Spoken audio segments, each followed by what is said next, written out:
Alright, welcome to the second video.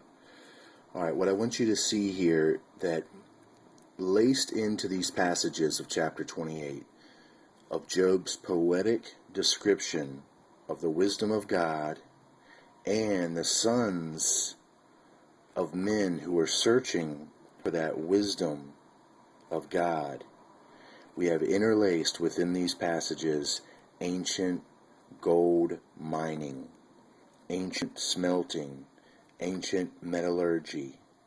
We have the descriptions and the process and the elements in perfect description right before our eyes.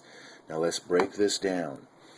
Before we do, let me state that in my previous videos I've told you that the Anunnaki, if you read the Sumerian tablets, you will understand, or at least the translations of the Sumerian tablets, you will understand that they claim to come here for our gold, but which is a lie. And it's a lie because, they have to give you a reason why they're here. They can't just say, hey, we're the rebels, we're the fallen ones.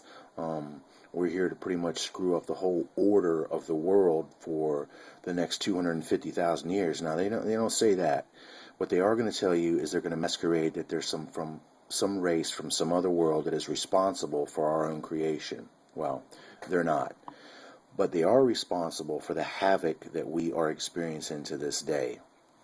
So back to this thing, why now that they're here are they trying to search out and seek out this gold? Well, there are multiple reasons. One has to do with creating and monopolizing the economic condition of the planet, which would be to set up these early families, these early elite families as the rulers of the world, in which we still have these same rulers today. They have just simply changed their names over the centuries to confuse the history books that it's the same families. Check it out. Research the Windsor names and you'll see what I mean. Now, there's another reason for gold, immortality, and it has everything to do with alchemy. But let's break this down now before I run out of time for what we've talked about, and that's ancient gold mining. Surely there's a vein for the silver and a place for the gold where they find it. Now, when you drive through the mountains in the interstate that you'll see those veins of coal, or even the gold or silver in mining is called veins in the mountains. Now, you have to overturn or cut through the rock of the mountain to see this, and then you see the veins. And a place for the gold where they find it, well, refine it. And why refine? Why are they refining? Why am I saying that? Well, these passages here.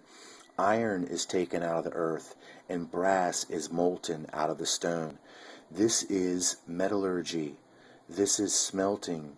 This is refining. Okay, now let's move down a little further before we run out of time. As for the earth, out of it cometh bread.